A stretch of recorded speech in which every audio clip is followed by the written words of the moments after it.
Y'all see that intensity? I don't know about y'all, but I'm fired up, man. I'm fired up. Let's say this.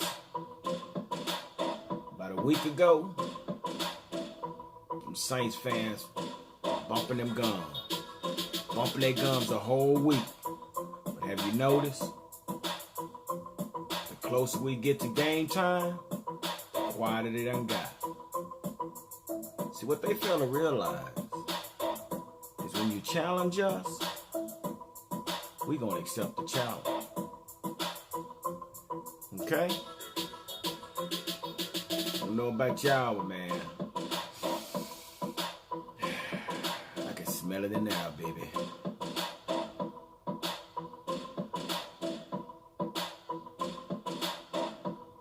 Just saying. I'm sure y'all heard the statement that D. Lawrence made about a day or so ago. We ain't playing, man. Y'all think we're gonna just show up and just roll over and lay down and let y'all clown us like y'all clown the Eagles? No, player. And with that being said, I'm gonna show you something. Y'all need to hear it. Check it out. Thank y'all for joining in today. There's something that I needed to hear from my quarterback. Point underdog at home against the Saints Thursday on Fox. And yeah, it doesn't help, Dallas, that the Saints are the hottest team in the NFL with 10 straight wins. They have the top scoring offense in the league at just over 37 points per game. And despite all that, Dak Prescott and the Cowboys are putting New Orleans That's on what the Dak pedestal. had to say. Take a listen. We have all the confidence ourselves. We're not going out there and getting awed by another team. They put on the past the same way we do. I mean, they've won 10. I guess we've won 3. So, as I said, we're going to take it one game at a time, and that's all that matters. And we have a lot of confidence in ourselves. Shannon, There it is. That's what we needed to hear from my Cowboys, our leader. So, yes, it has been said by our quarterback. And my wife is standing right here in the middle of the door while I'm doing my interview. No, doing my video. Let me know when you're ready to eat or fix some chili dogs. I'm ready. She asked me when was I ready. Let her know when I'm ready to eat. I'm ready. I'm like a wolf. I'm like a gorilla in the mist. I'm like a savage because it's becoming closer and closer to game time. Okay? So anyway, we saw what was going on, and we heard what our quarterback had to say. We're not going into this starstruck mode where we the Saints. They got one Super Bowl, and we know what happened to them last year. That DB got scared. He choked. His balls drew up into his throat, and he missed the tackle. The Vikings sent them home. Y'all saw it. So all this bumping the gums and we the Saints, y'all the same Saints that y'all been when y'all used to wear sacks on y'all head. That's just how bad y'all were. Y'all got one Super Bowl. We got 5 Super Bowl, and people telling me this the past. Don't you know that's how history is made? Don't come telling me, oh, y'all still talking about the past. That's how history is made.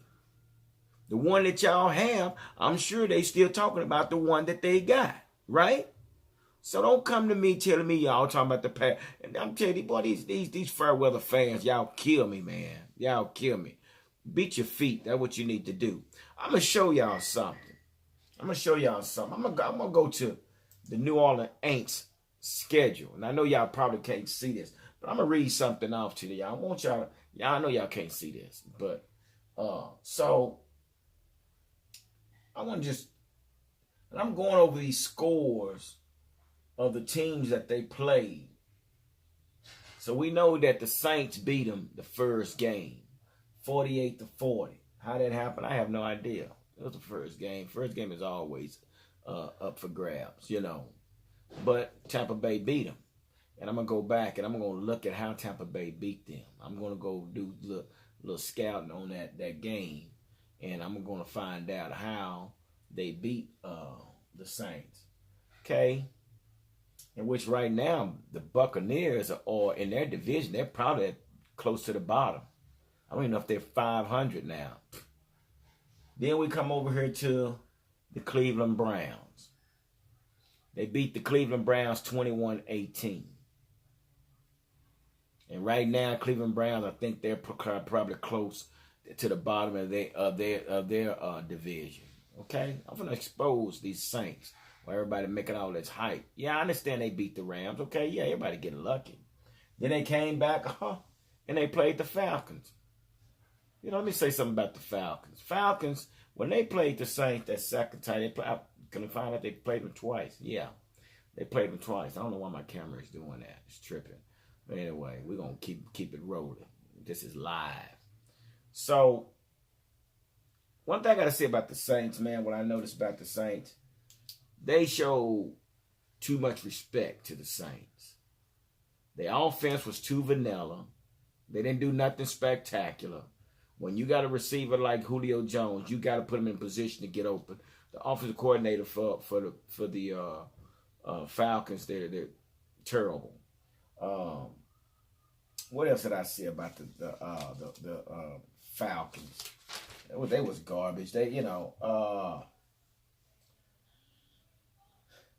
Yeah, their offense was just vanilla, man. It was a vanilla offense. And then their defense, basically, they weren't even pressing up on the line. They falling back. They showed too much respect to Mike Thompson. They falling back in the coverage. So, you get what you ask for. So you come out there playing soft, you're going to get beat like yourself. So that's what happened. So that first time they played the Falcons, they beat them 43-37.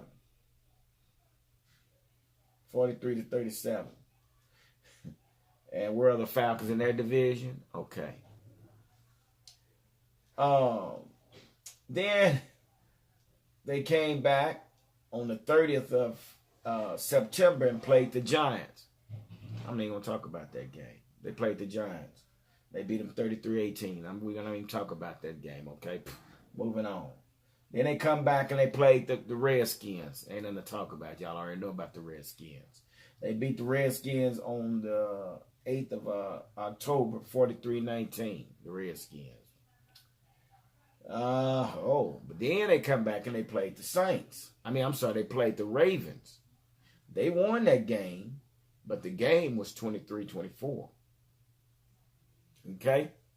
The game was 23-24. Yeah. So, that was on the 21st of October. So that was a close game. Ravens pretty decent team. They're a pretty decent team. Then they come back and played the Vikings. They beat the Vikings. Well, they was pissed. That was a retaliation, or they had to beat them this time. So yeah, they beat them 30-20. Then they came back and they beat the Rams. They beat the Rams 45-35, which the Rams give up a lot of points anyway. Their defense give up a lot of points. It's all about who scores the last touchdown with the Rams. Then they came back and played the Bengals. Beat the Bengals 51-14. The Bengals, come on, man. This is what I'm trying to show y'all, man. These teams that they beat, where are they at in their division? Besides the Rams. Okay, the Eagles just beat them 48-7. Beat them like they stole something. Boy, they took them behind the shed and just, yeah, okay, whatever. Then they come back and they played the Falcons again. 31-17. So, looking at this schedule, man. Looking at this schedule. Them Saints might be in for a rude awakening. Okay? I want to share something with you what Jerry Jones said. And I understand if the Saints lose, they're going to say, I know what they're going to say, well, it's just another game. And it might be just another game to y'all. But to us, It's personal. This is personal. We come to kick some, smash some teeth in and bash somebody in the head. You understand? But this is what Jerry said. Jerry Jones said. He said, Jones said maybe onto something. Each play, we've got to think it's the Super Bowl play. It's really going to take that kind of focus to beat a team like this. And I agree. It's going to take a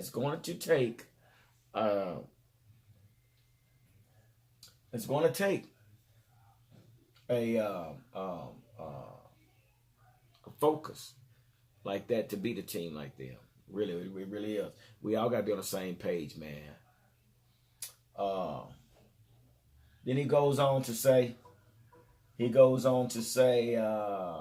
Cowboys can't become the Saints on offense. So the unit needs to be the best version of itself. You can't do what the Saints do, but we need to be the best version of the Dallas Cowboys that we can be. The best. No penalties. We have to score on every drive. If we don't score a touchdown, we got to be in field goal range. We cannot go 3 and out and keep punting the ball. Okay? I'm not really worried about the Saints defense. Defense is average. It ain't about keep away. We're not worried about what they got. It's all about what we do. So yeah, that's what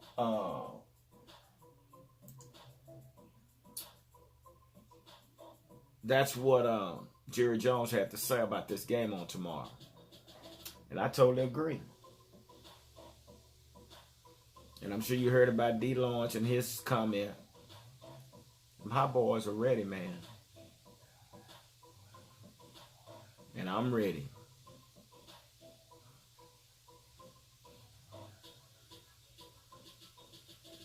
I know some people say, man, it's just a game. I even heard, what's his name?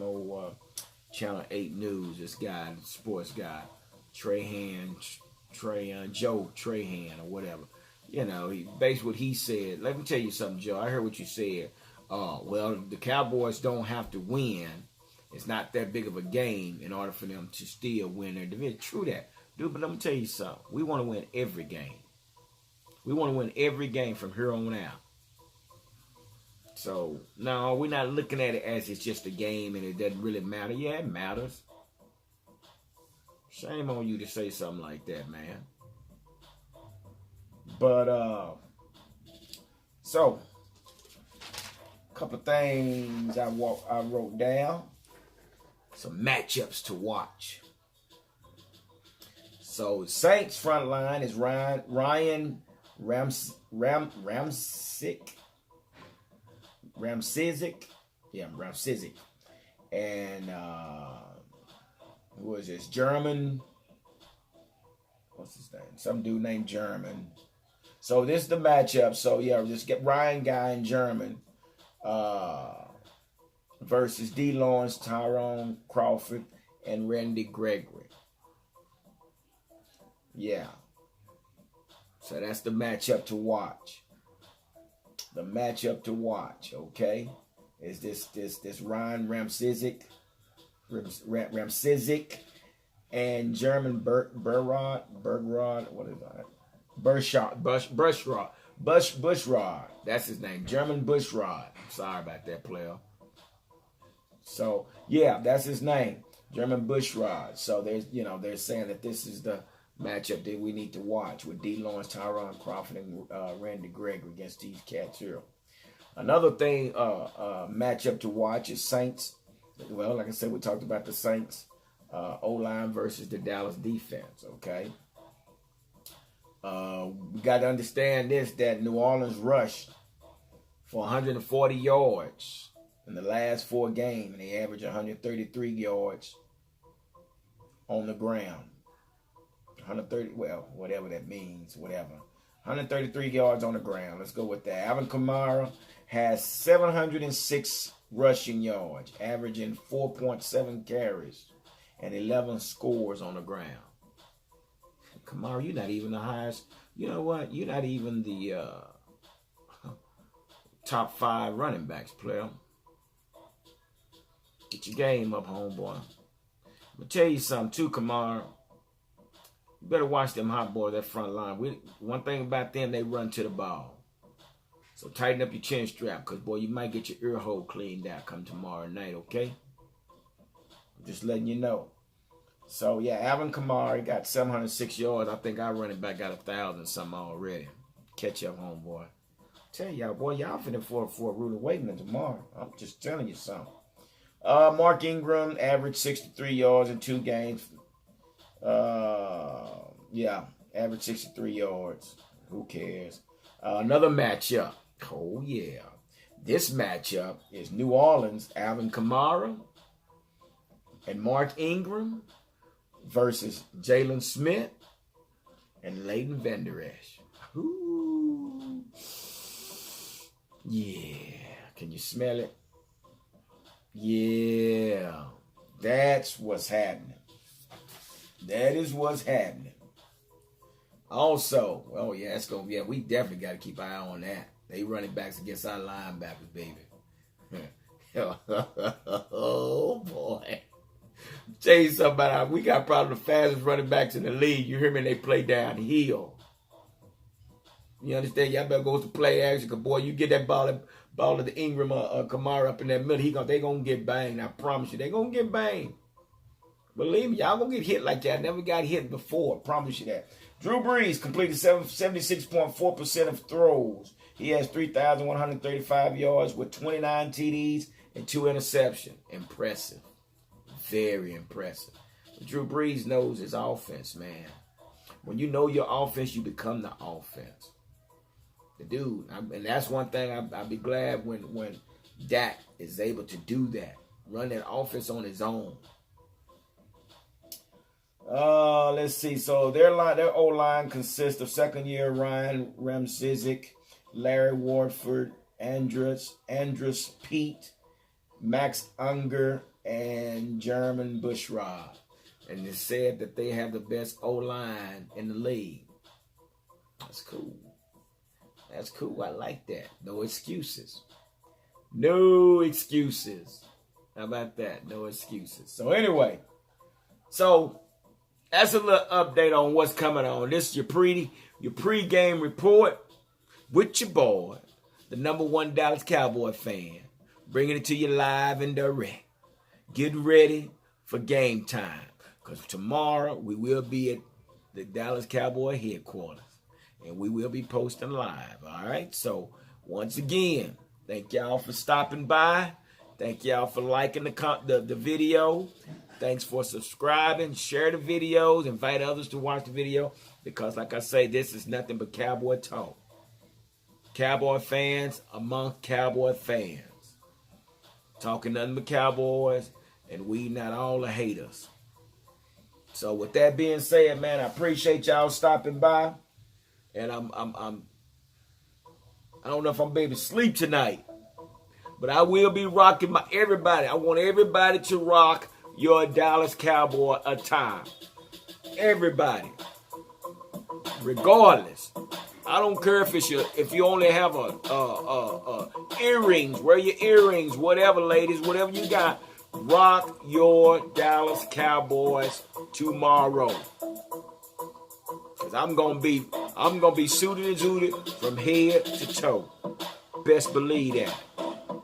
We coming for that #1 spot. We're coming for that #1 spot. Best believe that. And like I always say, don't nothing come to a sleeper but a dream. So make it happen, Captain. Peace.